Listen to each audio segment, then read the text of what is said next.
नमस्कार पेंशन धारकों, सांवला गुरु में आपका फिर से स्वागत है। तो साथियों, आपको बड़ी खबर सुनाने जा रहे। तो खबर सुनने से पहले हमारे चैनल को सब्सक्राइब करें और बेल आइकन दबाएं ताकि हम अपडेट दे तो सबसे पहले आप तक मैसेज पहुंच सके। तो साथियों, खबर सुने विस्तार से। चलो खुशखबरी का सिलसिला शुरू करते हैं। पेंशन धारकों को बैंकों की तरफ से लाइफ टाइम अरियर नॉमिनेशन के लिए मैसेज भेजे जा रहे हैं। ऐसे में आपको इस लेख द्वारा बताया जाएगा कि लाइफ टाइम अरियर नॉमिनेशन क्या है, इसके लिए नॉमिनी क्यों बनाना है जरूरी, इसके कारण आपकी पेंशन पर्ची में क्या बड़ा बदलाव होने जा रहा है, वेतन आयोग आने के कारण या पेंशन में संशोधन होने के कारण अगर पेंशन रिवाइज होती है तो उस बकाया का भुगतान एरियर के रूप में होता है। लेकिन इस बीच यदि पेंशन भोगी की मृत्यु हो जाती है तो ऐसे में एरियर उस व्यक्ति को प्रदान किया जाएगा जिसके पक्ष में लाइफ टाइम अरियर के लिए नाम निर्देशन बनाया गया है। सेवानिवृत्त होने वाले सभी कर्मचारियों को पेंशन कागजात भरते समय प्रपत्रक में लाइफ टाइम अरियर के लिए नाम निर्देशन प्रस्तुत करना अनिवार्य है। यह नाम निर्देशन इसके पश्चात पीपीओ सहित पेंशन संवितरण प्राधिकारी पीडीए को प्रेषित किया जाता है। दिनांक 10 सितंबर 1983 अनुबंध 1 को इसको अधिसूचित किया गया था। लाइफ टाइम अरियर नाम निर्देशन नियमावली 1983 के अनुसार ऐसे पेंशन भोगी जो इस नियमावली के अधिसूचित होने से पूर्व सेवानिवृत्त हुए हैं तो उन्हें संबंधित पेंशन वितरण प्राधिकारी पीडीए को नाम निर्देशन जमा करना था। वहीं पे ऐसे कर्मचारी जो इस नियमावली के अधिसूचित होने के पश्चात सेवानिवृत्त हुए हैं तो उनको कार्यालयाध्यक्ष या विभागाध्यक्ष को जहां से वे सेवानिवृत्त हुए हैं वहां पे जमा करना था। 2014 के पहले प्रपत्रक में नाम निर्देशन जमा करना होता था, लेकिन 2014 के बाद प्रपत्रक की 3 प्रति में नाम निर्देशन जमा करना अपेक्षित है। कार्यालयाध्यक्ष प्रपत्रक में नाम निर्देशन की सत्यापित प्रतिलिपि पेंशन भोगी को वापस करेगा। पीपीओ के साथ नाम निर्देशन की तीसरी प्रति सीपीएओ के माध्यम से पेंशन वितरण प्राधिकारी पीडीए को प्रेषित की जाएगी। अधिकांश मामलों में नाम निर्देशन की अनुपलब्धता की समस्या बैंकों द्वारा नाम निर्देशनों का भली भांति रखरखाव नहीं करने के कारण होती है, क्योंकि बैंक द्वारा नाम निर्देशनों का उचित रिकॉर्ड नहीं रखा गया होता। समस्या तब भी उत्पन्न हो सकती है जब नॉमिनी की पेंशन भोगी से पूर्व मृत्यु होने के कारण या किसी अन्य कारण से सेवानिवृत्ति के समय जमा किया गया नाम निर्देशन अमान्य हो जाता है और पेंशन भोगी प्रपत्रक में बैंक को नया नाम निर्देशन जमा नहीं कर पाता या बैंक शाखा में बैंक कर्मी अज्ञानतावश नाम निर्देशन स्वीकार नहीं करते। सभी पेंशन भुगतान करने वाले बैंकों को निर्देश दिया गया है कि वे 1983 के अधीन नाम निर्देशन की उपलब्धता की समीक्षा करें।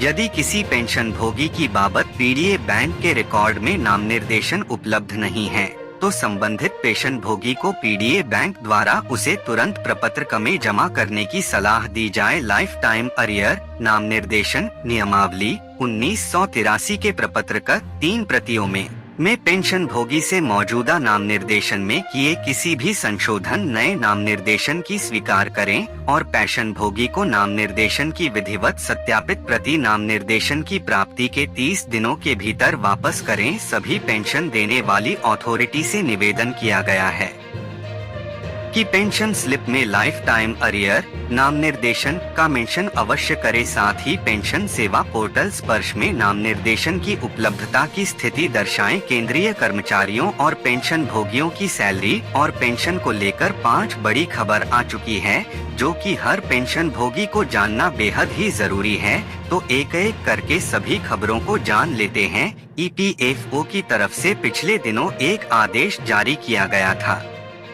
इस आदेश में कहा गया था कि 01.012024 से महंगाई भत्ता 50% हो चुका है। 7वें केंद्रीय वेतन आयोग में की गई सिफारिश के अनुसार जैसे ही महंगाई भत्ता 50% होता है वैसे ही ग्रेच्युटी की दर 20 लाख से बढ़ा के 25 लाख हो जाएगी। ऐसे में ईपीएफओ की तरफ से ग्रेच्युटी की लिमिट 20 लाख से बढ़ा के 25 लाख किया गया था। इसका आदेश भी 30 अप्रैल 2024 को जारी कर दिया गया था, लेकिन अब इस आदेश को स्थगित कर दिया गया है। ईपीएफओ ने एक नया आदेश दिनांक 7 मई 2024 को जारी किया है, जिसमें ग्रेच्युटी की लिमिट 25 लाख करने के आदेश को स्थगित कर दिया है। अब इस नए आदेश के अनुसार अगले आदेश तक ग्रेच्युटी की लिमिट 20 लाख ही रहेगी। पंजाब और हरियाणा हाई कोर्ट ने केस संख्या CWP 602-2023 हीरालाल कराकारा बनाम पंजाब राज्य में एक बहुत ही बड़ा फैसला सुनाया है, जिसमें कहा है कि रिटायर होने के बाद सेवानिवृत्ति लाभों के मिलने में अगर देरी होती है तो कर्मचारी ब्याज का हकदार होगा। हाई कोर्ट के जज नमित कुमार ने कहा कि याचिकाकर्ता रिटायर हो चुका है और उनके खिलाफ सेवा में रहते हुए या बाद में कोई विभागीय या आपराधिक कार्यवाही लंबित नहीं है, इसलिए याचिकाकर्ता को रिटायरमेंट के बाद उचित समय सीमा के भीतर सेवानिवृत्ति लाभ जारी किया जाए। ऐसे केंद्रीय कर्मचारी जिनके भर्ती के विज्ञापन 22 दिसंबर 2003 के पहले जारी किए गए थे और उस विज्ञापन के आधार पर उनकी नौकरी लगी है, तो ऐसे कर्मचारियों को पुरानी पेंशन देने का आदेश केंद्र सरकार की तरफ से जारी किया गया था।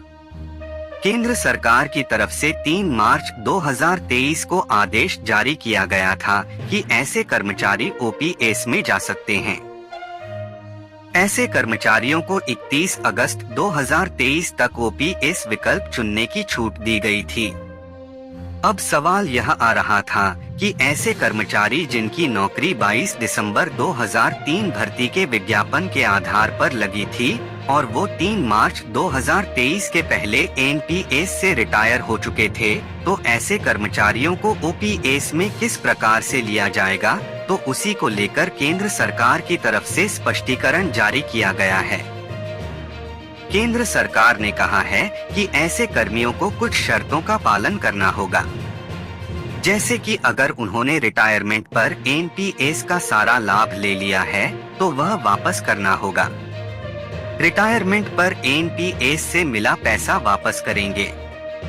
आपको बता दूं कि हायर पेंशन को लेकर सुप्रीम कोर्ट के सामने पेश किए गए सबूत एवं सभी तर्कों पर गौर करने के बाद सुप्रीम कोर्ट ने हायर पेंशन देने का फैसला दिया। फिर भी 1.5 साल बीत गए लेकिन हायर पेंशन शुरू नहीं हो सका है, जबकि इस संबंध में संसद के दोनों सदनों में विपक्षी दलों के सांसदों ने न्यूनतम पेंशन की राशि को बढ़ाने व हायर पेंशन पर सुप्रीम कोर्ट के निर्णय व निर्देश को शीघ्र लागू करने में देरी पर विरोध व्यक्त करते रहे हैं।